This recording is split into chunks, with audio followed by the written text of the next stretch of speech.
Cetus is one of the legendary sea monsters in Greek mythology. Cetus signifies a large sea monster or a huge whale. Other versions describe Cetus as a sea monster with the head of a wild boar or a whale, with a fan-like tails and associated with Poseidon, the god of the sea. Others say that Cetus is a long, snake-like body sea serpent covered in shiny, fish-like scales and large fins. Its head looks like a fierce dragon, with sharp teeth and glowing eyes that seem to see everything in the dark ocean. The most famous Cetus appears in the myth of Cetus and Andromeda, where the queen Cassiopeia claimed that her beauty, or that of her daughter Andromeda, surpassed that of the Nereids, the sea nymphs and attendants of Poseidon. This hubristic statement deeply offended the Nereids. They complained to Poseidon, who as the god of the sea, decided to punish Cassiopeia's arrogance. Poseidon floods the kingdom's coast and sent a monstrous sea creature, Cetus, to ravage the coasts of Ethiopia Kingdom. The creature was described as an enormous, dragon-like sea monster with scales, fins, and jaws large enough to devour ships whole. In desperation to save their kingdom, King Cepheus and Queen Cassiopeia consults the oracle of Ammon, who announces that no respite can be found until the king sacrifices his daughter, Andromeda, to the monster. She is thus stripped naked and chained to a rock in Jaffa by the sea to await her death. Perseus is just then flying near the coast of Ethiopia on his winged sandals, or on Pegasus the winged horse, having slain the Gorgon Medusa and carrying her severed head, which instantly petrifies any who look at it.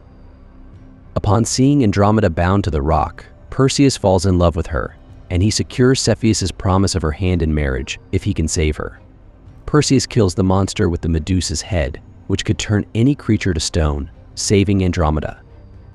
Preparations are then made for their marriage, in spite of her having been previously promised to her uncle, Phineus.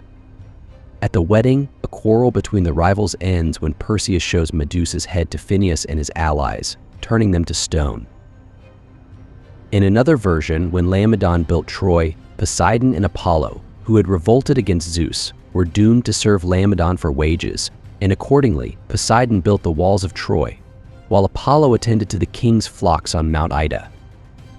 Poseidon was assisted in the building of the walls by Aeacus, and the part constructed by the latter was the weakest, where the wall might be destroyed. Apollodorus states that Poseidon and Apollo came to Laomedon of their own accord, in order to try him. When the two gods had done their work, Laomedon refused them the reward he had promised them, and expelled them from his dominions. According to a tradition not mentioned by Homer, Poseidon punished the breach of promise by sending a marine monster into the territory of Troy, which ravaged the whole country. By the command of an oracle, the Trojans were obliged, from time to time, to sacrifice a maiden to the monster, and on one occasion it was decided by lot that Hesione, the daughter of Laomedon himself, should be the victim.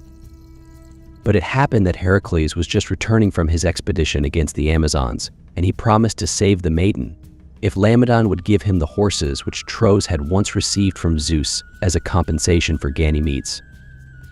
Laomedon promised to give them to Heracles, but again broke his word when Heracles had killed the monster and saved Hesione. Hereupon Heracles sailed with a squadron of 6 ships against Troy and killed Laomedon with all his sons except Podarces Priam, and gave Hesione to Telamon.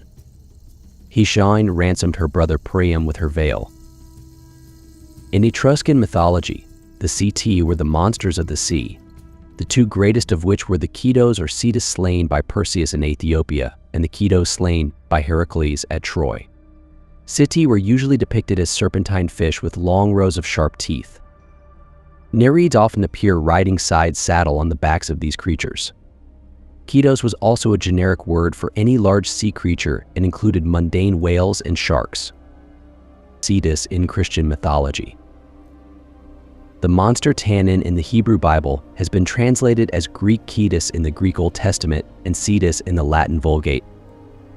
Tannin, or the sea serpent, was a peer in the Hebrew book of Genesis 1:21, book of Exodus 7:9-12, book of Deuteronomy 32:33, book of Psalms 74:13, book of Job 7:12, book of Ezekiel 29:3, and Ezekiel 32:2, book of Isaiah 27:1, and book of Jeremiah 51:34. They are explicitly listed among the creatures created by God on the fifth day of the Genesis creation narrative.